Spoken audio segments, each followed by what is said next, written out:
Hello, students. I once again welcome you all on Law Vita's YouTube channel, and I hope and believe that you all would be doing fine and great. और आज इस particular video में हम बात करेंगे amount of compensation की which is given under section 4 of the employees compensation act of 1923।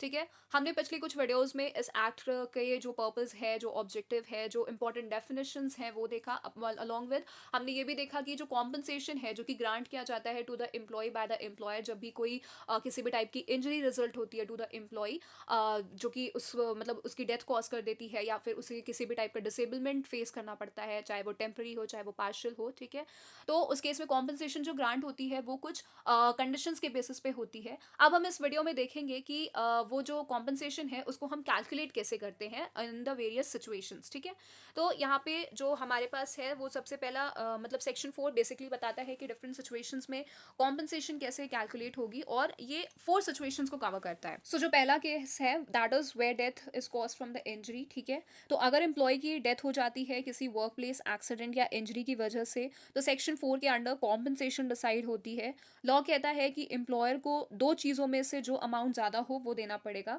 First is employ की monthly wages का 50% लेकर उसे रेलिवेंट फैक्टर यानी कि एज के बेसिस से मतलब एज के बेसिस पर मल्टीप्लाई किया जाता है, और दूसरा एक फिक्स्ड मिनिमम अमाउंट है दैट इज 1,20,000। इन दोनों में जो भी अमाउंट हायर होगा वही कॉम्पनसेशन जो है वो मिलेगी। लेकिन एक इंपॉर्टेंट कंडीशन है कि डेथ या फिर इंजरी के बीच डायरेक्ट कनेक्शन होना चाहिए, मतलब डेथ एक्चुअली उसी इंजरी से हुई हो तभी ये कॉम्पनसेशन मिलेगा। अगर ये कैजुअल रिलेशनशिप प्रूव नहीं होता तो कॉम्पनसेशन क्लेम नहीं मिलेगा। ठीक है, सिर्फ डेथ होना काफ़ी नहीं है, ये भी दिखाना ज़रूरी है कि डेथ एम्प्लॉयमेंट के दौरान हुई इंजरी का रिजल्ट थी। ठीक है, this is very important. Then जो सेकेंड सिचुएशन है that is where permanent total disablement is cause due to the injury. तो अगर किसी एम्प्लॉय को इंजरी के बाद परमानेंट टोटल डिसेबलमेंट हो जाता है, यानी वो ज़िंदगी भर के लिए काम करने के लायक नहीं रहता, तो सेक्शन 4 के अंडर कॉम्पनसेशन डिसाइड होती है। लॉ के अकॉर्डिंग एम्प्लॉयर को दो अमाउंट्स में से जो ज़्यादा होता है वो देना होता है। फर्स्ट इज कि एम्प्लॉय की एम्प्लॉय की मंथली वेजेस का 60% लेकर उसे रेलिवेंट फैक्टर जो कि एम्प्लॉय की एज पर डिपेंड करता है उससे मल्टीप्लाई किया जाता है। और दूसरा इज एक मिनिमम फिक्स्ड अमाउंट जो है दैट इज 1,40,000। इन दोनों में से जो भी अमाउंट जो है वो हायर होगा वही फाइनल कॉम्पनसेशन जो है वो मिलेगी। यहाँ रेलिवेंट फैक्टर का मतलब है एम्प्लॉय की एज के हिसाब से स्केड्यूल 4 में दिया गया नंबर जो उसके लास्ट बर्थडे पर बेस्ड होता है। ठीक है, एंड साथ ही एक इंपॉर्टेंट पॉइंट ये भी है कि अगर एम्प्लॉय की जो मंथली वेजेस है वो 4,000 से ज़्यादा है दैट इज़ मोर देन 4,000, तो कैलकुलेशन के लिए वेजेस 4,000 ही माना जाएगा, दैट इज़ डीम्ड वेजेस। और central government time to time ये जो मिनिमम कॉम्पनसेशन अमाउंट है उसको रिवाइज भी कर सकती है। ठीक है, देन नेक्स्ट जो है that is where permanent partial disablement results from injury. So अगर किसी एम्प्लॉय को इंजरी के बाद परमानेंट पार्शियल डिसेबलमेंट हो जाता है, मतलब वो कंप्लीटली डिसेबल नहीं हुआ लेकिन उसकी अर्निंग कैपेसिटी परमानेंटली कम हो गई है, तो कॉम्पनसेशन सेक्शन 4 के अकॉर्डिंग कैलकुलेट होती है। इसमें दो सिचुएशंस होती हैं। पहली, अगर इंजरी स्केड्यूल 1 के पार्ट 2 में ऑलरेडी मैंशनड है तो वहाँ हर इंजरी के सामने एक फिक्स्ड परसेंटेज दिया होता है जो अर्निंग कैपेसिटी के लॉस को शो करता है। इस केस में एम्प्लॉई को उतना परसेंटेज मिलेगा जितना परमानेंट टोटल डिसेबलमेंट की कॉम्पनसेशन का होता है। ठीक है, एंड दूसरी सिचुएशन में अगर इंजरी स्केड्यूल 1 में मेंशन नहीं है, ठीक है, तो डॉक्टर उस या अथॉरिटी डिसाइड करेगी कि अर्निंग कैपेसिटी कितनी परसेंट रिड्यूस हुई है, और उसके प्रोपोर्शन में जो परमानेंट टोटल डिसेबलमेंट वाली कॉम्पनसेशन का परसेंटेज दिया जाएगा। एक और इम्पॉर्टेंट पॉइंट ये है कि अगर एक ही एक्सीडेंट से मल्टीपल इंजरीज हो जाती हैं, ठीक है, if more than one injuries are cause by the same accident, तो उन सबका कॉम्पनसेशन ऐड किया जाएगा, लेकिन टोटल अमाउंट कभी भी परमानेंट टोटल डिसेबलमेंट के मैक्सिमम कॉम्पनसेशन से ज़्यादा नहीं हो सकता। ठीक है, देन जो नेक्स्ट केस है दैट इज़ जहाँ पे टेम्प्रेरी डिसेबलमेंट रिजल्ट करती है, चाहे वो पार्शियल हो या फिर टोटल, फ्रॉम दी इंजरी।